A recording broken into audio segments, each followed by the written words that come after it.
జయ లక్ష్మీనారాయణ సేవా సమితి సభ్యులందరికీ స్వాగతం సుస్వాగతం. ఇవాంటి రోజున మనకి అనేక రకాల ఏవో ఒకటి ఉంటాయి, రోజు రకరకాల సమస్యలు ఉంటాయి. అయితే చాలాసార్లు మనకి అక్కడ ఏం చేయాలి, ఎలా ఉంటే బాగుంటుంది, మనం జీవితంలో ముందుకు వెళ్ళాలంటే ఏం చేయాలి, దానంలో కావచ్చు, మేధస్సులో కావచ్చు, వ్యాపారంలో కావచ్చు, ఉద్యోగంలో కావచ్చు, లేకపోతే రకరకాల సంఘటనలు జీవితంలో కావచ్చు, ఒక్కొక్క చోట మనం సడన్గా ఇలా ఆగిపోయినట్టుగా కనిపిస్తుంది. ఈ ఆగిపోయినట్టుగా అనిపించిన స్థానంలో ఏమవుతుంది అని అంటే కనుక, మనము ఆ టైంలో ఎవరైనా మనకు ఒక సలహా ఇస్తే బాగుండు, ఒక చిన్న సలహా అయినా సరే, బాబు ఇలా చేసుకో, లేకపోతే ఇలా వెళ్ళు అని ఇలా ఏమైనా చెప్తే బాగుండు అని అనిపిస్తూ ఉంటుంది. కానీ మనకి చెప్పగలిగే వాళ్ళు కానీ, చెప్తే వాళ్ళు కరెక్ట్గా చెప్తున్నారో లేదో అనే ఒక అనుమానం కానీ, ఇలాంటివి అనేక సార్లు ఉంటాయి మనకి. చాలాసార్లు మనం ఎమోషనల్గా చాలా వీక్గా ఉంటాం. అయితే లేకపోతే చాలా స్ట్రాంగ్గా కనిపిస్తాము, లేకపోతే చాలా వీక్ అయిపోతాం. అది ఎలా స్ట్రాంగ్ అవుతాము, మనకి మంచి ఎలా జరుగుతుంది అంటే, మనం ఎందుకు వీక్ అవుతాము, మన సోషల్ సర్కిల్, లేకపోతే మనకి రిలేషన్స్లో, లేకపోతే మనం నమ్మిన వాళ్ళు, మనల్ని నమ్ముకున్న వాళ్ళు, వీళ్ళు ఎవరైనా మనల్ని అపకీర్తి పాలు చేస్తుంటే మనం ఎమోషనల్గా చాలా వీక్ అయిపోతాం. పదే పదే వాళ్ళనే మాటలు, వాళ్ళు మనం చేయని పని కూడా మనం చేశామని చెప్పిన విషయాలు, ఇలాంటివన్నీ అన్నీ ఏం జరిగినా మన మీదే రుద్దేయడము, ఇలా మనకి అపకీర్తి తేవడం, మనం ఎమోషనల్గా పూర్తిగా డౌన్ అయిపోతాం. అలాంటి సమయంలో మనకి రాముడి యొక్క చరిత్రని చదివితే గనక, రామచరిత్ర మానస్ అని ఒకటి గ్రంథం ఉంటుంది. ఆ చరిత్ర కనుక మనం పారాయణం చేయగలిగితే, ఇది 41 రోజులు ఉదయం పూట కూర్చుని చక్కగా పారాయణం చేస్తే మనం ఎమోషనల్గా స్ట్రాంగ్ అవడమే కాకుండా అపకీర్తి పోయి కీర్తి వస్తుంది. అపకీర్తి పోయి ఎలా కీర్తి వస్తుంది అంటే కనుక, రాముడు సూర్యవంతస్థుడు, అలాగే సూర్యునికి ఆధారభూతమైన వాడు కాబట్టి, సూర్య తేజస్సు అంటే మన జాతకంలో సూర్యుడు స్ట్రాంగ్గా లేకపోతే అది తేజోవంతంగా అయ్యి శక్తివంతంగా అయ్యి మనకి వచ్చిన అపకీర్తి పోయి కీర్తి ప్రసాదిస్తుంది. అందుకని ఎవరికైనా ఎమోషనల్గా వీక్గా ఉంటే, ఏదైనా మనకి ఎప్పుడు అనుకున్న విషయాలు ఏది చేసినా మనకే ఎదురొచ్చి మన ఏదో ఒక మాట అంటుంటే, అలాంటి సమయంలో మీరు రామచరిత్ర మానస్ని పారాయణం చేయండి, లేకపోతే రాముని యొక్క చరిత్రని పారాయణం చేయండి, లేకపోతే బాలకాండాన్ని చదవండి. ఇలాంటివి చేయడం వల్ల మీకు విశేషంగా ఫలదాయిని అవుతుంది. తర్వాత మనకి మేధాశక్తి, చాలామందికి ఇంటెలిజెన్స్ కానీ, మేధాశక్తి కానీ, మెమరీ పవర్. మేధాశక్తి అంటే, ఇంటెలిజెన్స్ అంటే మనం ఏదన్నా చెప్పింది చెప్పినట్టు, చదివింది చదివినట్టు గుర్తుంచుకోవడం. మనకే కావచ్చు, మన పిల్లలకి కూడా కావచ్చు, ఎవరికైనా సరే మేధాశక్తి అభివృద్ధి చెందాలనుకోండి, ఈ మేధాశక్తి సరిగా లేకపోతే సరైన మార్కులు ఎగ్జామ్ హాల్కి వెళ్ళేసరికి ఏం రాయాలో ఏం చెప్పాలో తెలియదు, ఏం చదవాలో ఏం చదివామో కూడా మర్చిపోతాం. అక్కడ స్వెట్ వచ్చేయడమో, లేకపోతే మనం అక్కడ చెల్లి కూర్చునేసరికి మనకి తెలియకుండానే ఒక విధమైన సందిగ్ధావస్థ, ఒక ఇట్లా క్లీన్ స్లేట్ లాగా అయిపోతుంది మనం చదువుకున్నదంతా, లేదా ఇంకేదో లెసన్ గుర్తొస్తూ ఉంటుంది. దానివల్ల మన ఇంటెలిజెన్స్ దెబ్బతిన్నట్టు లెక్క. అలాగే చాలామంది ఉద్యోగాలకి ఇంటర్వ్యూస్కి వెళ్తారు, అక్కడ కూడా వాళ్ళు చెప్పాలనుకున్నది కాకుండా ఇంకేదో మాట్లాడేసి వస్తారు. దానివల్ల వాళ్ళకి ఉద్యోగ అవకాశాలు కూడా తగ్గే అవకాశం ఉంటుంది. అందుకని వీరంతా ఏం చేయాలంటే, గణపతి బుద్ధికి అధిపతి. అందుకని బుద్ధికి అని అనేసరికి మన జాతకంలో బుధుడు. అయితే గణపతిని కనుక కరెక్ట్గా ఆరాధన చేయగలిగితే, గణపతి యొక్క అధర్వ శీర్షాన్ని 56 రోజులు ప్రతిరోజు వినడం కానీ, పారాయణ చేయడం కానీ చేస్తే వీరికి బుధుడు స్ట్రాంగ్ అవుతాడు. తద్వారా బుద్ధిబలం పెరుగుతుంది, అలాగే మేధా సంపత్తి పెరుగుతుంది, అలాగే మాట్లాడే శక్తి పెరుగుతుంది. ఏదైనా కానీ మనం చదువుకున్నట్టు చెప్పగలిగే స్థితిని ఇచ్చేవాడు కాబట్టి గణపతిని ఆరాధన చేయండి. అధర్వ శీర్ష ఫలితంగా మీకు మంచి పారాయణ ఫలితం వస్తుంది.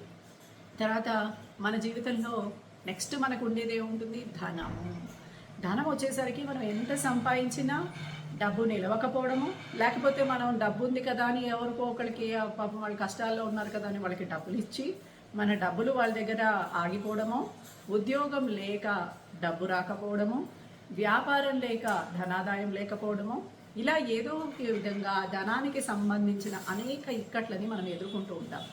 అయితే ఇంటికి తెచ్చిన ధనము నిలబడదు, పోనీ ఉద్యోగం సరిగా ఉందా అంటే దానికి పెరగం మనం. ఇలాంటి వాటిలన్నిటికీ కూడా ప్రతిరోజు ఎప్పుడు మనకి ప్రదోష కాలంలో శ్రీ సూక్త సహితంగా కనకదార స్తోత్రాన్ని గనక పారాయణం చేసినా, లేకపోతే మనం విన్నా, ఇలా కనుక ప్రదోష కాలంలో 44 రోజులు కనుక చేయగలిగితే క్రమం తప్పకుండా ఆడవాళ్ళకి ఏదైనా అడ్డం వచ్చి వాళ్ళు పాపం చేయలేకపోతే 22 రోజుల కింద 2 సార్లు దీక్ష పెట్టుకుని పూర్తి చేస్తే వారికి ఉన్న సమస్య వైదొలిగి వారికి ఎక్కడున్న ధనమైనా వచ్చి వీడింట్లో పడుతుంది. అంటే మనం ఇచ్చిన ధనం ఏదైతే ఉందో బయట ఆగిపోయిందో అలాంటి ధనం. ఉద్యోగం లేని వారికి ఉద్యోగం వస్తుంది. ఇది కాకుండా ఎవరికైనా ఏదైనా కష్టం ఉంటే ఆ కష్టం పోతుంది. అందుకని శ్రీ సూక్తాన్ని అలాగే కనకదార స్తోత్రాన్ని ప్రదోష కాలంలో పారాయణం చేయడం కానీ, పారాయణం చేయడం రాని వాళ్ళకి వినడం కానీ, దోషములతోటి తప్పులతోటి ఎప్పుడూ పారాయణం చేయకండి. పారాయణం చేసేటప్పుడు మీకు అంతఃకరణ శుద్ధి ఉండాలి. అంతఃకరణ శుద్ధి అంటే నమ్మకముతోటి చేయాలి. నమ్మకంతో పాటు అయ్యో అవుతుందా లేదా, చెయ్యాలా లేదా, చేస్తే ఏమవుతుందో ఇలాంటి భయాలతోటి చేయకండి. చేసినప్పుడు భగవంతుడు మీతో నిలబడి ఉన్నాడు అని మర్చిపోకండి. మీ ముందు అక్కడ కూర్చుని ఉన్నాడు. ఏది విగ్రహం కానీ పటం కానీ మీరు ఏవి లేకపోయినా సరే కూర్చుని చేస్తున్నప్పుడు భగవంత శక్తి ఎప్పుడూ కూడా మన చుట్టూ అన్ని చోట్ల ఉంటుంది. కాబట్టి ఆ శక్తి మీకు పరివృతమై ఉంది అని అనుకుంటూ చెయ్యండి ఏది చేసినా. తర్వాత మనకి ఒక్కొక్కసారి ధైర్యం సన్నగిల్లుతూ ఉంటుంది. చాలా విషయాల్లో చాలామందికి ధైర్యం ఉండదు. ఒకటి, ఏదైనా ఇంట్లో గొడవలు అవుతుంటే వాళ్ళు ఎదిరించి మాట్లాడలేరు, అక్కడ గట్టిగా నిలబడలేరు, మళ్ళీ వాళ్ళ గురించి వాళ్ళు కూడా స్టాండ్ తీసుకోలేరు. సెల్ఫ్ కాన్ఫిడెన్స్ లెవెల్స్ చాలా డౌన్గా ఉంటాయి. వీళ్ళు ఏ విషయంలో అయినా కూడా వెనక ముందు ఆడుతూ ఉంటారు.